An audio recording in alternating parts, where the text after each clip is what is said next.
You know, when Dan found out we were coming up for the Conference of Grand Masters, he just asked if we would stop by and maybe take part in the installing some of the officers of the clubs and units, and this looks like it's growing to a lot bigger than just that. So we appreciate everybody being here. We're honored to be up here for the Conference of Grand Masters and be able to come in and visit with you folks. And I'm going to introduce my fellow board members here, and then Dan asked if we would maybe fill you in a little bit on what's happening with our hospitals and our fraternity, and you know, we're building a few new facilities, and so we will take this opportunity to let you know what we've got going.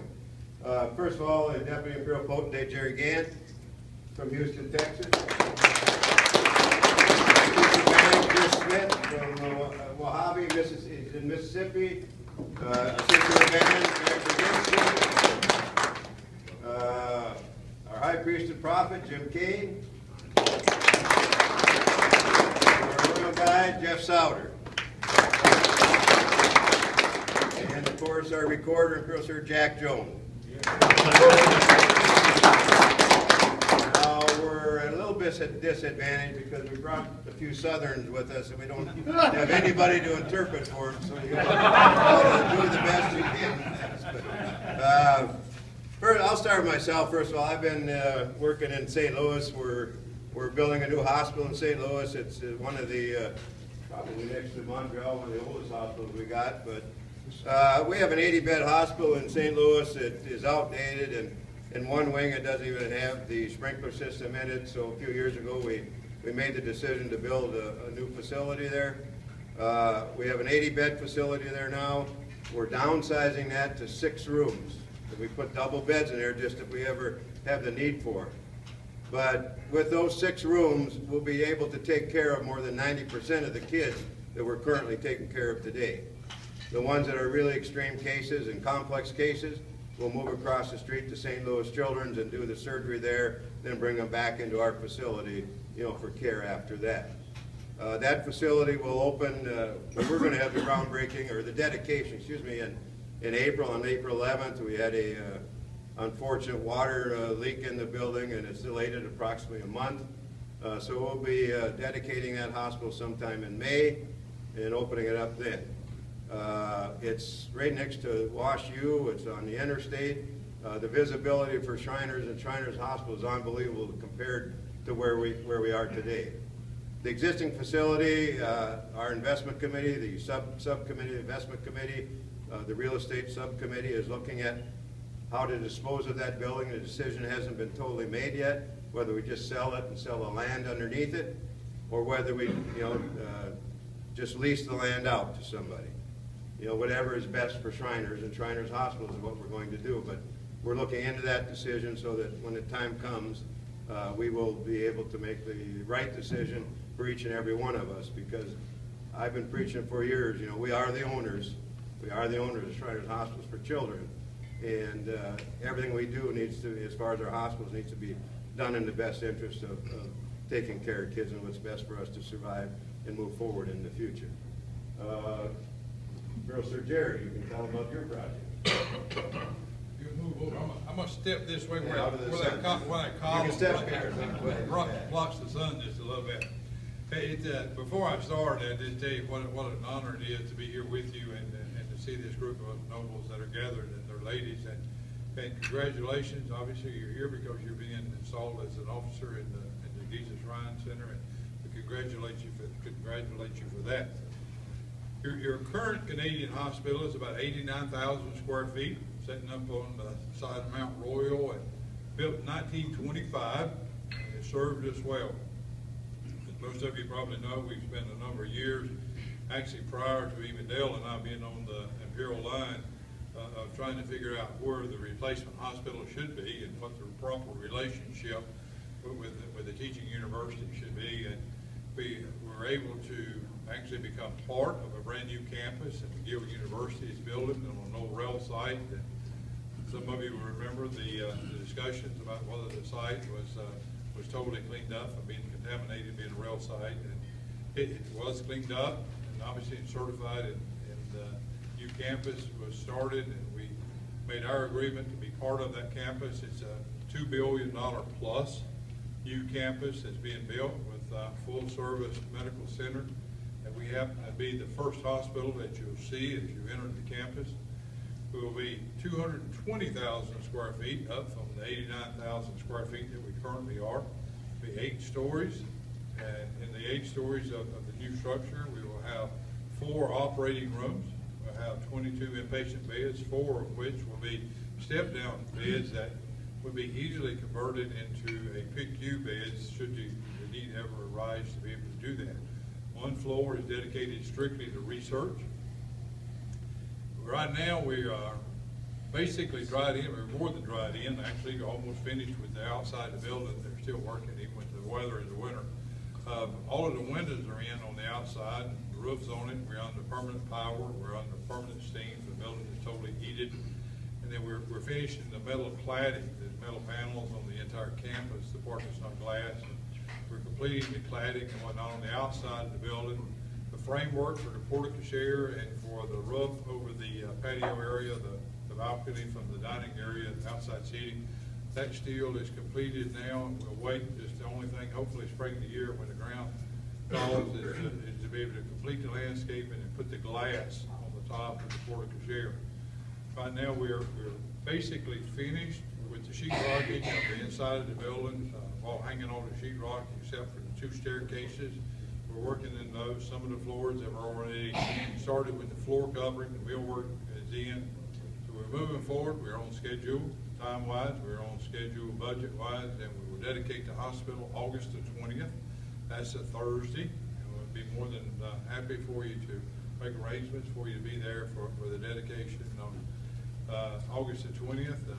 Actual dedication ceremonials will start about 1 o'clock on Thursday afternoon.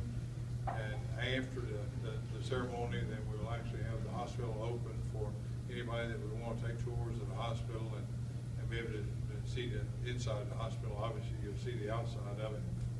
We're real excited to be a part of the new campus there, state-of-the-art, brand new campus that we feel like will be literally a worldwide leader in healthcare. Shrine Hospital in Montreal will have the only live surgical skills lab that we have in Shrine. It will be the only one on the McGill campus that for the doctors that want to go in and be able to actually be able to operate in a laboratory atmosphere that and be able to not only do that but actually be able to teach with 2-way communication. So hope to see you August the 20th in Montreal, and I'll be around for a while. If you have any questions, I'll be happy to answer them. Thank you.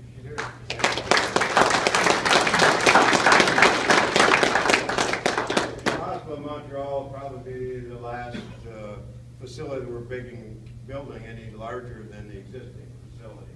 Most of what we're doing, we're downsizing because the kids aren't staying in the hospitals as long as they used to. We've got lots of empty beds, and we want to make sure that we're as efficient as we can be. Chris Smith is running the operation of the new building, a new facility in Los Angeles, and Chris can tell you a little bit about where we're at there. First off, I just want to say thank y'all for what you do for Giza and the nobility, and I want to say thanks, for allowing us to be here to be part of this tonight. You dive in, your clubs, your units. Appreciate you very much what you do. Los Angeles is a hospital that has had issues dating back to about 1995, 96. Came about after the Oak Ridge earthquake, 1995. Government in the state of California regulated all the hospitals, any hospital that has health care that the patients stay over 1 day. As far as different seismic constraints would have to be updated to the existing building. Hospital there, existing building. You have a building that was built there in 1953 and one that was built in 1985. Combined as one building. The ones that have seen it, it's kind of hard and difficult to tell where one starts and one began again. But we're taking that hospital. We were actually, like Imperial Sir Dale said, it's one of the first hospitals that came about for a new model of care. And it's an ambulatory surgery center. It's a clinic.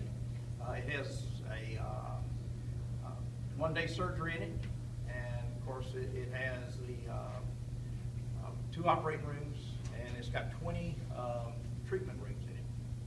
It's a 3-story building. It's 74,000 some odd square feet. The existing hospital is 165,000 square feet. So we're downsizing that considerably. We're moving out of the area in LA to Pasadena. We will actually take our kids for overnight stay. Will be our treatment for those kids will be in the Huntington Memorial Hospital, which will be done by Shrine doctors, Shrine nurses, and the care will be done by us. Basically what we're going to do is run an OR room. And the kids would stay in Huntington after surgery and then return back to the Ambulatory Surgery Center for their follow-up care. So, you know, like Imperial Dale said, that the number of kids in our hospitals and the length of stay has shortened, and healthcare throughout the world has done as well. And that's where we're at with that particular hospital. But it's a great facility. We're going to start the construction. We're right on top. We got a construction meeting when I leave here. I'm going back to the board meeting in Los Angeles on Wednesday. I'm going to do a construction meeting on Thursday, so we kind of combine all this into one trip. But we meet monthly. We should ground break and start sometime in April. Hopefully we get a permit and we get through the city of Pasadena and Oshkosh, which is hospital regulatory for the hospitals in that state. So, any questions? I'll be around. Again, I appreciate you guys and your ladies, especially for what you do for Giza and for the Shriners and Shriners Hospital. Sure. Thank you.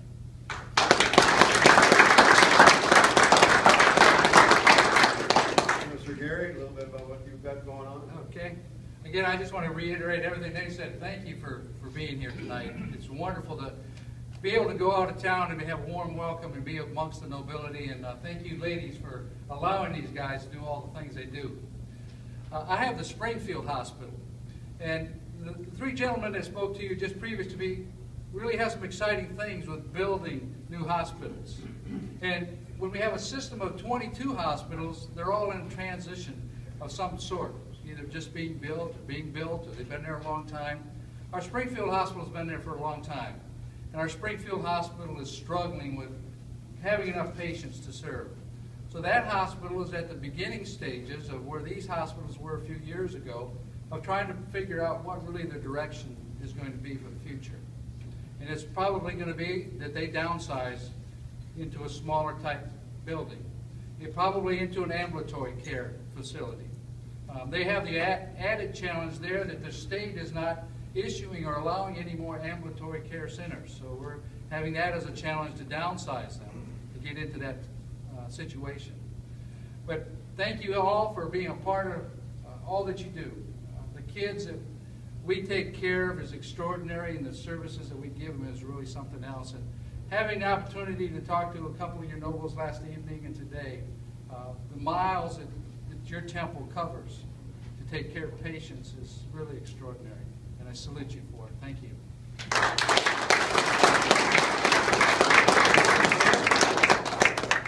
Thank you. I'm Jim Kane from Nashville, Tennessee, and I'm the liaison this year to our Shreveport Hospital.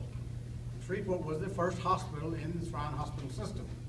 And it struggled, as Bill Sir Gary said, it struggles from time to time, but by the mere fact that we were able to get doctors to finally move to Shreveport, that was a challenge in itself. And so now, new doctors, our numbers are coming up, they're making a lot of progress. I think you'll see a lot of good things out of our Shreveport Hospital as we go forward. To you men, thanks for being good Shrine Masons. And I say Masons, because that's what we are.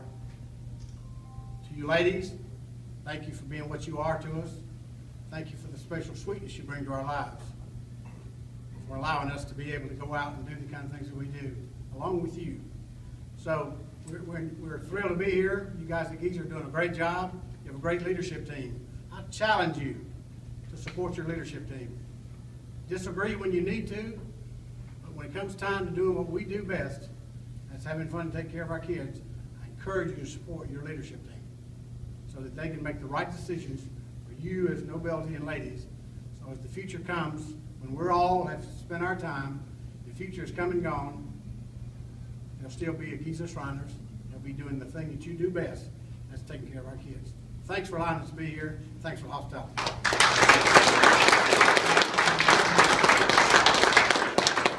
Before I bring Jeff up, I just want to tell you, you're going to hear about the 4th hospital that we're starting on, and I just want you all to know that these hospitals are all built next to a outstanding medical facility. In St. Louis, it's St. Louis Children's, and Montreal is McGill, and Los Angeles is Huntington, and we'll let Jeff tell you about the 4th one. Yep. Thank you, Imperial Sir Dale. I also want to say what a privilege and honor it is to be here and what great hospitality we have. And your Imperial Sir Jerry, he talked about the Canadian hospital. It's going to open on August 20th. We hope you're all there. We have a great opportunity for you tonight as good Canadian Shrine Masons. My good friend Jim Kane has Jerry's credit card. And if you would like to go on August 20th to that dedication, you see Jim tonight, Jerry will pay your way there. Make all that happen. Well, maybe not quite. Well, I happen to be go to Lexington, Kentucky every month, and trust me, my challenges in Lexington are far less than Chris Smith in Los Angeles, California. They want us to build buildings there. In California, it's a challenge to build buildings. We're doing something along the same lines as what they're doing in California, Southern California, with that hospital, and the fact that we're downsizing. We will have no inpatient beds. All of our complex surgeries will be done across the street at the University of Kentucky's $650 million brand new hospital with our doctors. We will do inpatient surgeries, and they're at an all-time record high at this hospital right now. We'll do all of those in-house. We also are very fortunate in the fact that our bottom 3 floors are going to be our hospitals, but then we're going to have 2 more floors that we are going to lease to the University of Kentucky for an ophthalmology clinic. So for the first time, we're actually going to have outside people kind of in our hospitals a little bit. We think it's going to be a great thing for us as we go forward. I also want to talk to you about something that's, to me and to all of us up front here, is just as important as our hospitals and taking care of kids, and that's membership. And this involves each and every one of you here tonight. When I look at how many nobles belong to Giza, I see it's about 1,600. And I need 1,600 of you on the membership team at Giza. Our shrine hospitals and taking care of our kids will be nothing if we don't have the grassroots support it takes to help support those kids and get them to and from the hospitals. The clubs and units are what's most important at every shrine temple. You are what we're all about. And if we don't have the support of the clubs and units, and we don't know that you're behind us, and you don't work just as hard at membership as everyone else, then we're going to fail at that. I don't care how good your potentate, how good your divan is, how good your membership chairman or your membership team is, until each and every noble understands that they have to be a part of that membership team, and it's a responsibility to go out and find good men and nurture them through the Blue Lodge and into the shrine, we're not going to be successful at membership.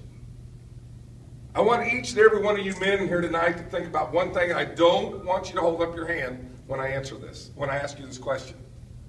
I want you to think about the last time you top-line someone into the Blue Lodge or the shrine.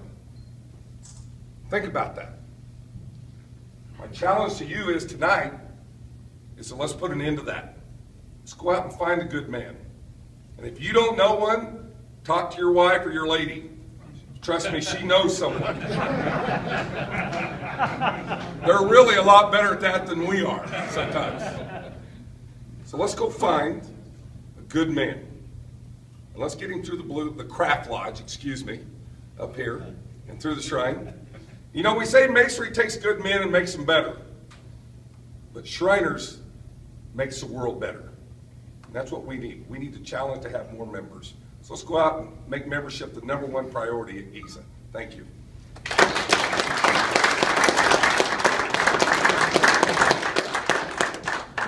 Sir Jack. He's a tough act to follow.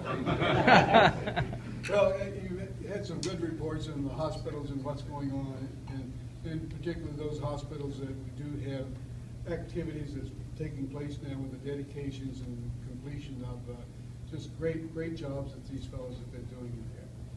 And I want to echo what all of them have said, particularly I think in support of your demand at Giza here. You're doing a great job, and you as leaders in your shrine clubs and units are also. It's so very important, as Jeff just said in there.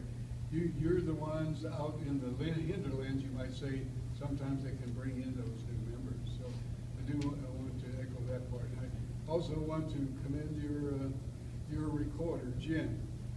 He picked me up at the airport the other evening when I came in, and I had a chance to visit with him. I don't get to talk to Jim very often because there's nothing going wrong in Giza.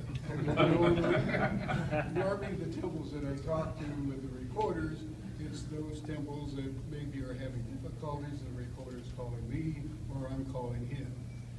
In all the period, a long time that Jim's been here, he's really done a great job. So, it's always been just great working with him. And I know you have a great leadership now, your demand, and looking forward to things that it needs to be done and we want to do so very, very much to grow this fraternity, as Jeff just said. There's so many reasons there.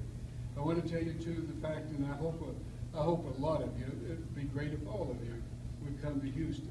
Houston, we're going to have a great Imperial session there. It'll be a little warmer than here, but it will.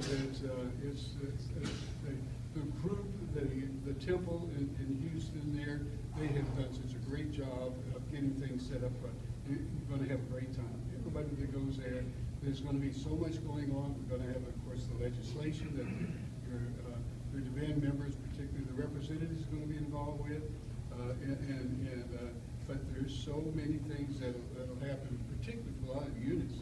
Hope some of your units will be going there as well to compete. And one of the bright parts will be, I think, at this time too, probably at the beginning of the session, is it's very good probability that we will charter a new temple in Brazil. We gave a dispensation to the temple in Monte Grosso, Brazil, last year's session. They got a dispensation, and they're working very hard. As a matter of fact, one of their demand members is here at this Grand Masters Conference. I've had chats with them a couple times, and they're moving along good, that they have to have the correct numbers of nobles to be able to be chartered, and looks like they're moving in the right direction. So that's going to be exciting to add another temple in another part of the world, and that's why we are so fortunate that we are growing as Shriners International.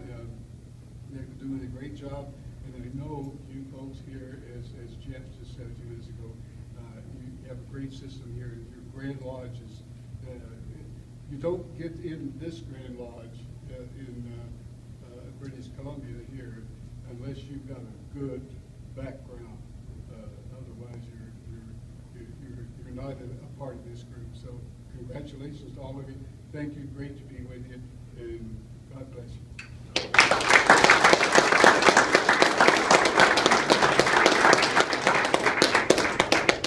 Just make a couple introductions here. We've been working for a couple of years trying to bring a benefit package to Shriners International. You know, something that makes your membership card worth something, whether it's a discount to the Home Depot or Lowe's or 2 cents off a gallon on gas or whatever that might be, airline tickets, hotels. And actually we're working with a couple guys from right here in Vancouver, and introduced Dale Sipe and Brad Pollock. We hope to have this all put together by the time we go to session in Houston, and have a place in the marketplace to, where people can go and get signed up. But there's the opportunity that we can maybe make some money for Shriners International as a result of this program, and help us offset the rising costs. There are a lot of challenges out there, guys, ladies. As Jeff said, we need your help. each and every one of you. It's a lot easier for you to convince your son or brother or whatever to join sometimes than it is the father. So we need your help in encouraging people to join this organization. But with every challenge comes an opportunity. Every challenge brings an opportunity to overcome that challenge.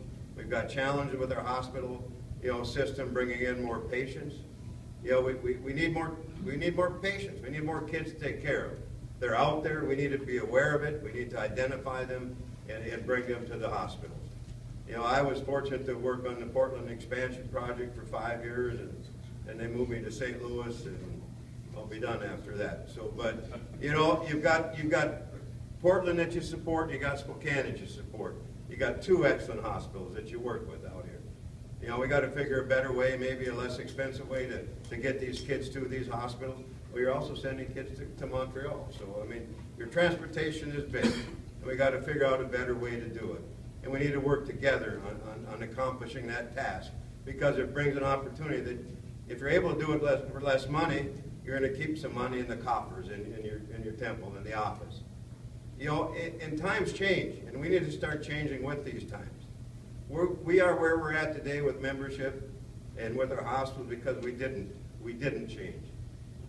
And we need to start thinking of new disciplines in our hospitals to take care of more kids. And I don't know what those disciplines are. I'm not a physician, but I think, we brought together some of the world's best pediatricians and talked to them and asked them what they are. We could certainly find out what direction we ought to move.